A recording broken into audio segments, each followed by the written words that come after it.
Primeira carta de Paulo aos Coríntios, no capítulo 11. Hoje, pela manhã, primeiro domingo do mês, teremos a celebração da ceia do Senhor e também teremos à noite. Por que duas vezes? Porque há irmãos que vêm pela manhã e não vêm à noite e vice-versa, né? Então queremos atender o maior número de irmãos possível. Por isso estamos oferecendo então. Mas eu quero vir de manhã e já fiz a inscrição para a noite. Não tem problema, você venha e participe duas vezes, não tem problema nenhum, em nome de Jesus. Só não pode pecar duas vezes. Pecar, você peca uma vez, se arrepende e larga a mão disso, não é isso? Mas participar da ceia pode, eu diria que até batizar pode, não é isso? Em nome de Jesus, não pode cometer pecado. O apóstolo Paulo, aqui na carta de Paulo aos Coríntios, né, no capítulo 11, ele então está dando instruções à igreja de Corinto a respeito de muitos assuntos. E um deles, no capítulo 11, é a respeito da ceia do Senhor. Parece-nos que a ceia do Senhor na igreja primitiva era um pouco diferente do que nós temos hoje. Hoje, com muita propriedade, né, nós temos aqui os elementos, que agora inclusive já vem higienizado, já vem tudo bacaninha, não é isso? Mas parece que no início do cristianismo, a ceia do Senhor era uma refeição que os crentes tomavam depois do culto, que normalmente acontecia exatamente nas casas. Vamos nos lembrar que os cristãos primitivos, no caso do Novo Testamento, não tinham templos, eles nem poderiam ter templos. Aliás, no Brasil, as igrejas protestantes só puderam ter templos há pouco mais de 100 anos, né? Já no advento da República, ou há pouco menos de 100 anos, né? E no Império, os cultos protestantes no Brasil aconteciam, por exemplo, nas casas que não poderiam ter uma fachada externa de templo. Bem, os cristãos primitivos também não, eles se reuniam nas casas. Então, parece que a ceia do Senhor era nada mais, nada menos do que uma refeição comum dos judeus, cuja base era exatamente o pão, nesse caso, o pão sem fermento, porque o fermento dá a ideia de falsidade, né? Você faz um bolo, coloca fermento, fica bonito, né, Ive? A Ive é boa na cozinha. Mas se você não põe, ele vira uma pizza, né? Sem fermento. E o suco de uva não fermentado também, pelo mesmo motivo, né? Jesus mesmo usou na ceia, na última ceia, o suco de uva, o que ele chama de fruto da videira. Parece que em Corinto a coisa tinha mudado um pouco. Parece que eles faziam essa refeição e cada uma pessoa levava, como em nossos PGMs, né, que a gente faz o lanche no final e cada um leva Coca-Cola, mate-couro. Tem mate-couro aqui? Eu não vi mate-couro em Valadares ainda, estou querendo tomar um mate-couro. Tem? Mate-couro é mineiro, é coisa boa. E cada um leva, né? No dia adolescente, às vezes leva aqueles chips desse tamanho, né? Mas tem que levar aquele de primeiro. Tem um amarelo aí que ele colore até o sangue do sujeito. Até o sangue dele fica amarelo. Mas parece que os primeiros cristãos, eles levavam realmente a sua comida. E é interessante que parece que tinha alguns que, ao invés de levar o suco de uva, levava mesmo o vinho alcoólico, né? A coisa já estava virando bagunça. Então, Paulo, aqui no capítulo 11, ele olha o verso 17, você abriu aí no 11, olha o 17 comigo, né? Ele diz assim, olha, mas nisso que eu vou dizer para vocês agora, eu não vou elogiar vocês. Verso 17 do capítulo 11 de 1 Coríntios. Ele diz, porque vocês se reúnem não para melhor, mas para pior. Imagina. Paulo está dizendo assim, quando vocês se reúnem, vocês estão sendo pior do que vocês chegam. Não é assim que é para ser, né? Verso 18. Porque antes de tudo eu estou informado que quando vocês se reúnem na igreja, existem divisões entre vocês, e eu em parte acredito que isso é verdade. Paulo já havia falado da divisão entre os coríntios, lá no capítulo 1. Havia pelo menos 3 partidos na igreja de Corinto. Os de Paulo, os de Apolo e os de Pedro. E alguns dizem que tinha um 4º partido ainda, o de Cristo. Diz que esse de Cristo era o pior, porque eles se achavam, né? Eu não sigo o homem, eu sigo a Jesus. O orgulho espiritual, se é que existe isso, é o pior orgulho que pode ter. Então Paulo fala das divisões, agora ele diz, olha, não está legal isso, né? Não está legal. Olha o verso 20. Quando vocês se reúnem no mesmo lugar, não é a ceia do Senhor que vocês comem. Está comendo outra coisa, não é a ceia do Senhor. E ele diz por quê, verso 21. Porque quando comem, cada um toma antecipadamente a sua própria ceia, parece que cada um levava, então ele já pegava o que ele levou. Enquanto um fica com fome, o outro fica embriagado. Por isso que eu estou dizendo que alguns exageravam na dose.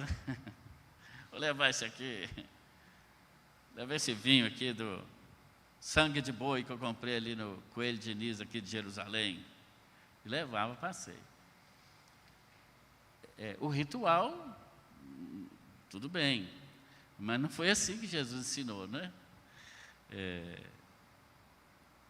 Pelo menos na ceia. Aí ele diz no verso 22, olha, Paulo era duro, né? Se Paulo fosse pastorear uma das nossas igrejas hoje, eu acho que ele não ficava em igreja nenhuma. Nenhuma. Olha o que ele diz, verso 22. Será que vocês não têm casas onde possam comer e beber? Ou menospreza uma igreja de Deus e envergonha os que nada têm? Que posso dizer eu a vocês? Devo elogiá-los? Nisto, certamente não posso elogiá-los. Ou seja, as divisões da igreja de Corinto, elas apareciam também na hora da ceia do Senhor. Uns comiam muito, talvez os mais abastados, não sei, e outros que talvez não podiam levar, não comiam. Cada um pegava a sua própria ceia que ele havia levado e dizia, não, meu pão, como é que chama o pão de canela aqui da Prado, Marildo não pega não, isso é meu. Ele trouxe lá uma rosquinha lá de segunda, ele come o que ele trouxe. E se ele não trouxe nada, não come nada. Esse vinho aqui fui eu que trouxe. Bebe seu que suco aí.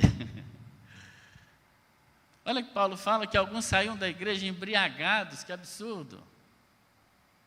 Imagina, você encontrar o sujeito cambaleando na rua. De onde você está vindo? Ah, estou vindo ali da primeira igreja batista de Corinto. Hoje teve ceia lá, né? Teve. Mas vejam, que absurdo. E nós estamos falando do início do cristianismo. Eles estavam muito próximos do evento Cristo. Não é de se estranhar que hoje, quase 2000 anos depois, ainda haja muita confusão a respeito de tantos temas, não é? Aquela festa de amor, que é a chamada ceia ágape, era uma festa de amor. No início era para as pessoas compartilharem. E que outro melhor momento para compartilhar as coisas, senão na hora da comida, não é assim? A gente não diz, principalmente nós mineiros, que o melhor lugar da nossa casa é a cozinha? Você sabe que você tem intimidade com a pessoa, se você pode ir para a cozinha. Você já chegar e vai se sentar na sala, fazer toda aquela firula, você já vai direto para a cozinha, você já corta caminho. Nessa casa, que você pode ir direto para a cozinha, você tem liberdade ali. Você tem liberdade, você tem intimidade. Portanto, a ceia do Senhor, aquela ceia ágape, aquela ceia do amor, era primeiramente um momento de intimidade das pessoas. Dizer, olha, nós somos íntimos. Tanto é que no cristianismo nós somos convidados a nos chamarmos uns aos outros de irmãos. De irmãos. Dizer, irmão fulano, irmã ciclano. Eu gosto desse tratamento. Não gosto, às vezes, algumas pessoas a gente chama de dona, isso, seu fulano. Não, somos irmãos em Cristo, no nome de Jesus. Mas eu quero chamar a atenção dos irmãos, especialmente para o verso 28. E no verso 28, o apóstolo Paulo diz assim, que cada um examine a si mesmo, e assim coma do pão e beba do cálice. Que palavra tremenda do apóstolo Paulo aos crentes coríntios e aos crentes valadarenses. Cada um examine a si mesmo, e assim coma do pão e beba do cálice. O autoexame da nossa própria vida deve nos levar a nos arrependermos e participarmos da ceia que o Senhor nos ensinou a participar, para mostrar. Hoje aqui, na primeira igreja, nós estamos na cozinha. Aqui é a nossa cozinha. Está todo mundo hoje sentado em volta da mesa da cozinha. Amém ou não, irmãos? Estão entendendo isso? Estamos mostrando que nós temos intimidade uns com os outros, em nome de Jesus. Mesmo os que estão na galeria. É porque aqui a casa é 2 pavimentos, então tem uns lá em cima. Tudo bem aí, né? Amém? Vocês estão na cozinha também. Amém? Em nome de Jesus. Na laje. Aqueles ali é o da laje. Em nome de Jesus. E Jesus está nos chamando para intimidade com Ele. Mas essa intimidade com Ele, ela é primeiro uma intimidade conosco mesmo. Paulo diz, olha, cada um de vocês precisa se examinar. Não está dando, não está certo. Eu não posso elogiar vocês quando vocês se reúnem para comer a ceia. Está saindo gente bêbado aí. Está saindo gente com fome. Não pode ter essa diferença, essa divisão no corpo de Cristo. Por que nós devemos examinar nós mesmos, segundo o apóstolo aos gentios? Porque nós não podemos ajudar a nós mesmos, a menos que estejamos cientes dos problemas que nós mesmos enfrentamos. Não é? Porque Paulo diz, cada um examine-se a si mesmo, porque lá em Corinto, eles gostavam de julgar uns aos outros. Lá em Corinto, eles gostavam de falar mal uns dos outros. Tanto é que o apóstolo Paulo, ele mesmo diz, verso 18, ele diz, eu estou informado. Então tinha um informante ali na igreja, que dava conta da vida dos outros. Será que é só lá na igreja de Corinto que tinha esse tipo de gente, que dá conta e gosta de informar da vida de todo mundo?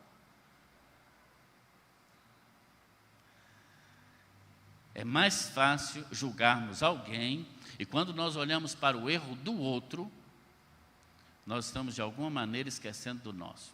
Por que na nossa cultura, programas de reality show, como Big Brother e essas outras coisas que tem, dão uma audiência muito grande, inclusive os evangélicos gostam muito disso também, né?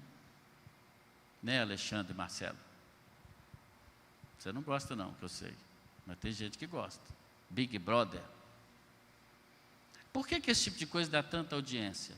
Porque enquanto eu me ocupo de cuidar e comentar da vida dos outros, aquele zoológico humano, esse tipo de coisa, na minha opinião, tinha que ser proibida, porque mostra o ser humano numa situação degradante, porque se na nossa casa botasse uma câmera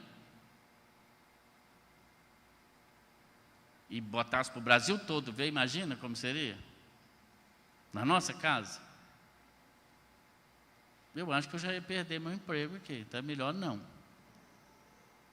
Depois eu fico bem nervoso lá. Não dá certo. Não é? Mas por que a gente gosta tanto desse tipo de coisa? Porque enquanto eu olho e cuido da vida dos outros, eu esqueço a minha. Eu não lembro das minhas mazelas. Eu não lembro dos meus problemas. É melhor se ocupar da vida dos outros, como disse Jesus sobre os fariseus, que queria tirar o cisco que estava no olho do outro, mas não se ocupava da trave, do pedaço de madeira que estava no seu próprio olho. Irmãos, Deus nos julgará, diz a palavra de Deus. E Ele conhece o que está no nosso coração. E Ele sabe que o nosso coração não é bom. Segundo a própria palavra de Deus, nosso coração é perverso mesmo. O problema é quando essa perversidade, ela se apresenta no seio da igreja, como era o caso de Corinto. O coração que nós conhecemos, e muito mal, é o nosso, e apenas o nosso. Nós não temos condições de conhecer o coração de mais ninguém, por isso nós não podemos julgar quem quer que seja. E é interessante que quando nós julgamos o outro, nós julgamos o outro pela ação que ele fez, e não pela intenção. Mas quando nós julgamos a nós mesmos, nós julgamos pela nossa intenção, e não pela nossa ação. Se não, vejamos. Fulano, chego para Andrísia Vilaça Siqueira, doutora, advogada e malabarista. Parece que todo advogado tem que ser um pouco malabarista, né? Cadê os advogados aí da esse irmão Luiz? Olha, o Gesonias ficou muito triste com você, porque você falou que ele é cruzeirense. Um motivo muito bom para ficar triste, né? Mas eu não tive a intenção, então eu não vou pedir perdão. Né? Quando eu me julgo pela minha intenção. Eu não tive intenção. Aí vai pedir perdão? Olha, se eu te magoei... Não é assim que pede perdão. Você magoou o outro, tendo intenção ou não, você magoou, ponto. Então chega e fala, eu te peço perdão porque eu te magoei. Ponto. Se for intencional ou não. Agora, quando eu julgo o outro, eu julgo pela ação dele. Fulano falou isso comigo. Mesmo ele chegando talvez falando, olha, não foi intencional, mas você fez. Belém, nunca mais fique de bem. Vejam, quando nós julgamos a nós mesmos, nós somos muito complacentes. Porque eu conheço o meu coração e sei, às vezes, que eu não tive a intenção de magoar o outro. Eu sei que eu não tive, mas o outro não sabe. Ele vai me julgar pela minha ação. Por isso eu preciso pedir perdão pela minha ação e não pela minha intenção. Porque nós conhecemos o nosso coração. Então, Paulo está dizendo assim aos cristãos, examine o seu coração, não tenta ficar examinando o coração do outro, não. É assim que uma igreja precisa vivenciar. Quando nós nos sentamos nessa mesa da cozinha do reino de Deus, como estamos hoje nessa manhã, e estaremos logo mais à noite, hoje é almoço e janta, né? Nós não podemos, em nome de Jesus, excluir ninguém da comunhão. Veja que o apóstolo Paulo, ele diz assim, olha, cada um examine-se a si mesmo e coma do pão. Ele não diz, examine-se e não coma. Eu não entendo crentes batizados, lavados pelo sangue de Jesus, habitados pelo Espírito Santo de Deus, eu não entendo, que não participa da ceia. Não, eu não vou participar. O diácono passa e fala, não, hoje não, passa amanhã. Igual que esses caras que vendem cobertor no meio da rua, né? Hoje não, passa amanhã. Não. O autoexame nos deve levar ao arrependimento. Quer dizer, tive uma briga feia com a esposa ontem à noite, estou aqui hoje para tomar a ceia. Então, antes de tomar a ceia, reconcilia com ela, ou com o filho, ou com o pai, ou com o irmão em Cristo, ou com um colega de trabalho. Se você não tem como fazer isso hoje aqui, você vai, em nome de Jesus, fazer um concerto com Deus, um compromisso, e dizer, Senhor, eu examinei meu coração, não achei coisa boa nele, mas eu te peço perdão aqui e faço o compromisso com o Senhor, que na primeira oportunidade que eu tiver, quando eu sair daqui, me reconciliar com essa pessoa. E por isso eu vou comer do pão e beber o cálice. Nesse compromisso de ajuste da minha vida. Não podemos ficar no pecado. E nós vemos aqui, já encerrando, uma grande demonstração do amor de Deus. Uma grande demonstração do amor de Deus. De que se nós confessarmos os nossos pecados, Ele é fiel e justo, como diz 1 João 1:9, e nos perdoar os pecados e nos purificar de toda injustiça, porque nós não podemos manter os nossos pecados em segredos diante de Deus. Um médico só pode tratar um paciente se o paciente chegar para ele e disser de fato os sintomas que ele está sentindo. Estou com uma dor aqui, estou assim, cabeça e tal. O médico já vai em cima do que ele está fazendo. Diz, doutor, não sei o que eu tenho. Não é? Ele vai dizer, eu também não, muito obrigado. Você tem que dar uma dica para ele. Como é que ele vai fazer exame de todo o corpo, de tudo quanto há, para saber?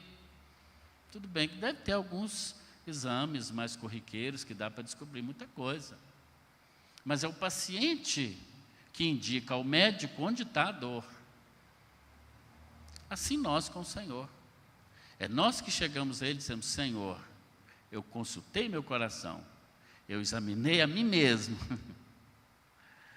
Eu acho que está com um probleminha aqui. O Senhor pode atuar e curar e arrepender-se. Arrepender-se. A palavra-chave do cristianismo é arrependimento. E ter a certeza que o Senhor há de nos perdoar. O autoexame é uma parte muito importante.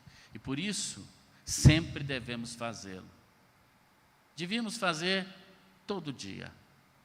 Mas a ceia do Senhor, como nós fazemos aqui em nossa igreja mensalmente, é um lembrete mensal, pelo menos, de que nós precisamos nos autoexaminarmos. Ver se tem um câncer espiritual, né? Não diz que as mulheres têm que fazer o autoexame da mama, etc. Nós temos que fazer o autoexame do corpo todo, espiritualmente. É mais necessário, eu acho, esse exame do que, às vezes, o exame físico, o check-up anual. Esse check-up espiritual mensal é uma necessidade. Por isso, deixa esse alerta à igreja do Senhor Jesus, alerta da palavra de Deus, que cada um examine a si mesmo. E coma do pão, beba do cálice.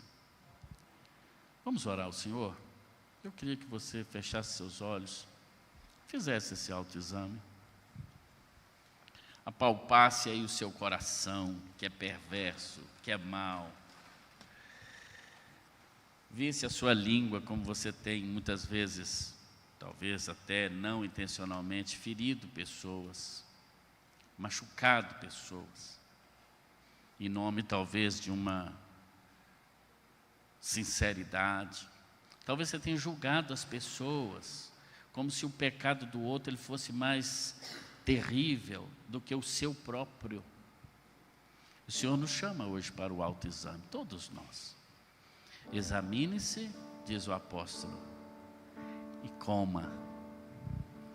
Você que está em casa, em nome de Jesus, também faça esse momento. Examine-se e coma. Olha para o seu coração, em nome de Jesus. Olha para a sua vida. Você tem sido juiz dos outros?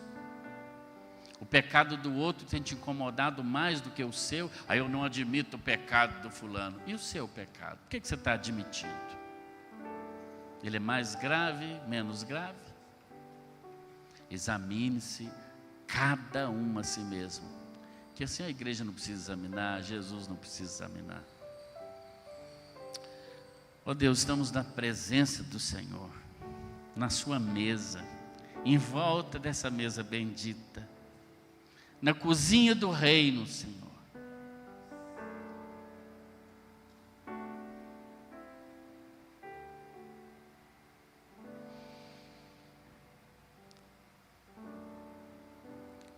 Dá que possamos, ó Pai, sermos dignos cada dia de participarmos do seu banquete, da vida do Senhor na nossa vida. Deus, faz-nos olhar cada um de nós para nós mesmos, porque se nós julgássemos a nós mesmos, ninguém precisaria nos julgar.